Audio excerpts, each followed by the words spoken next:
Haleluya, sahabat pendengar yang baik dan diberkati Tuhan. Saya percaya kita semua di dalam tubuh yang diberkati Tuhan. Mari kita berdoa, terima kasih Tuhan buat anugerah-Mu, buat kasih karunia yang Tuhan beri kepada kami. Kami ada sampai hari ini bukan karena kami hebat, karena kasih karunia. Saatnya kami akan mengisi kehidupan kami dengan kebenaran firman-Mu. Sucikan dan layakkan kami. Terima kasih Tuhan. Dalam nama Yesus kami mau menerima firman-Mu. Amin. Saudara-saudara dalam kasih Tuhan, saya mengajak kita untuk membaca di dalam 2 Korintus pasal 13, ayatnya yang ke-11. Di sana dikatakan, usahakanlah dirimu supaya sempurna. Terimalah segala nasihatku, sehati, sepikirlah kamu, dan hiduplah dalam damai sejahtera.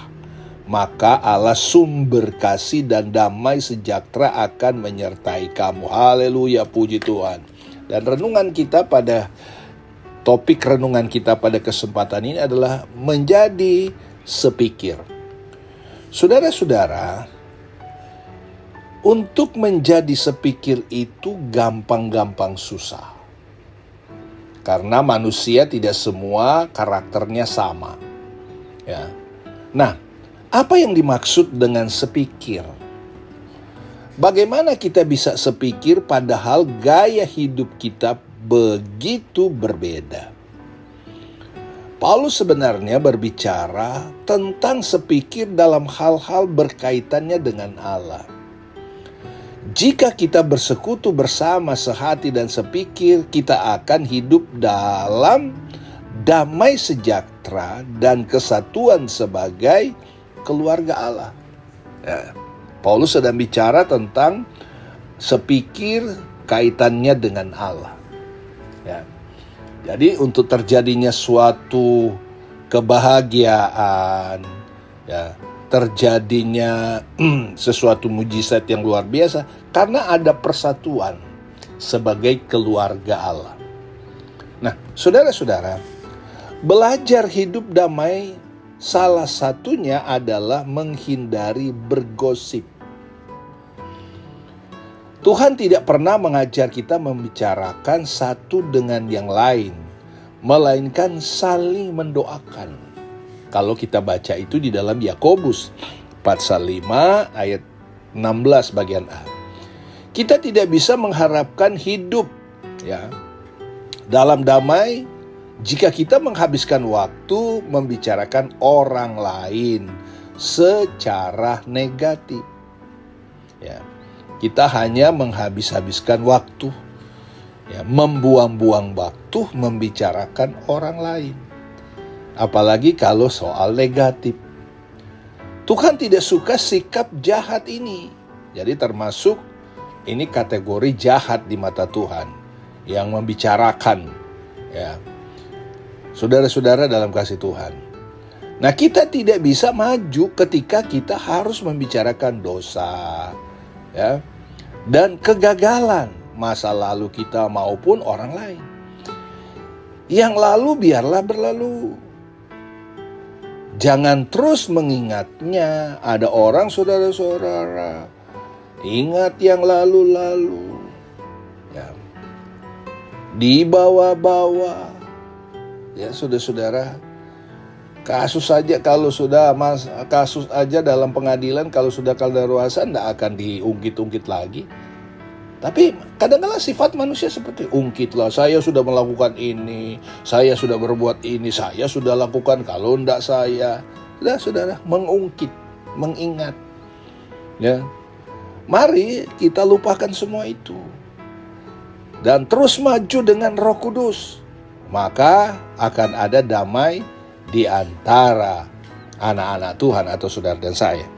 Nah, saudara-saudara, Paulus menasihati di dalam Filipi pasal 4 ayatnya yang ke-8. Jadi akhirnya saudara-saudara, semua yang benar, semua yang mulia, semua yang adil, semua yang suci, semua yang manis, semua yang sedap didengar, semua yang disebut kebajikan dan patut dipuji. Pikirkan semua itu.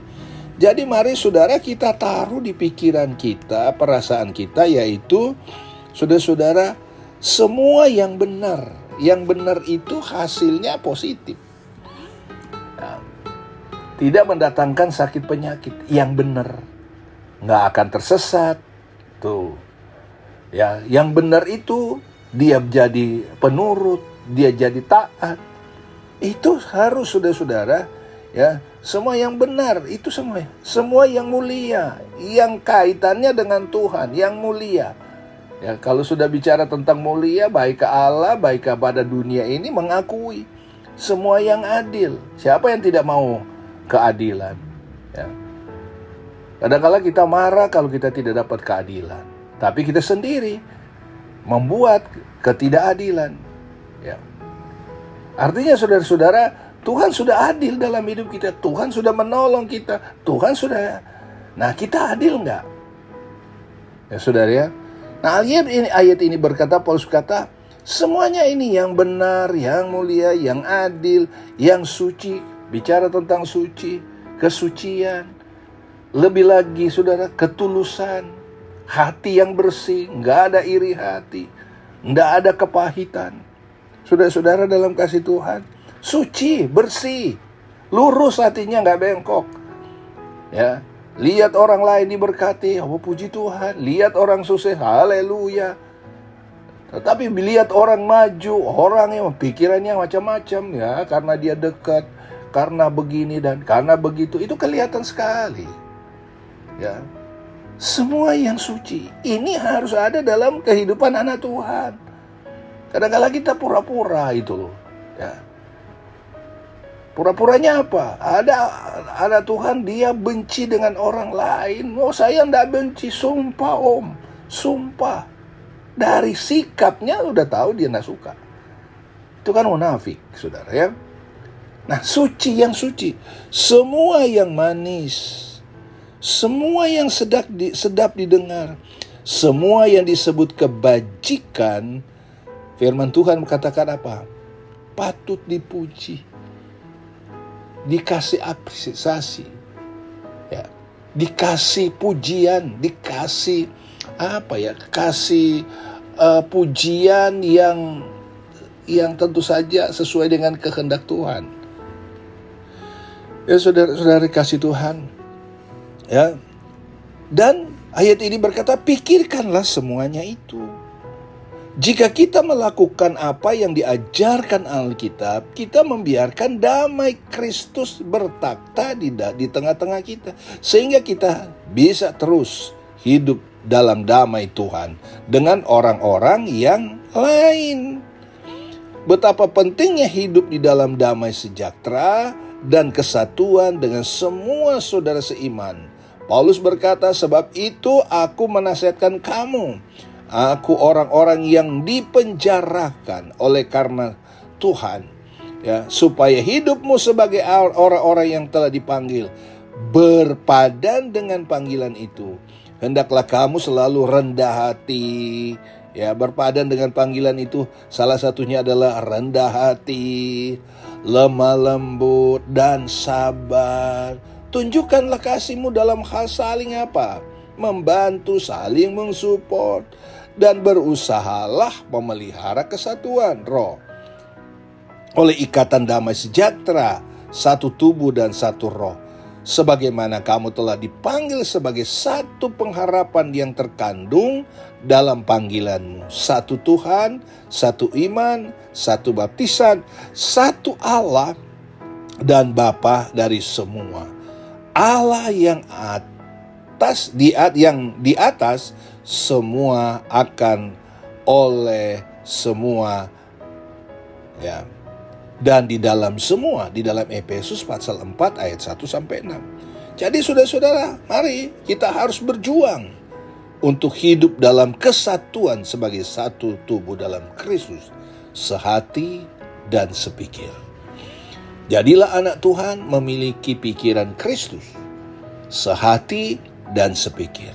Hanya orang yang memiliki kesadaran ya yang dapat merealisasikan yang namanya sehati dan sepikir.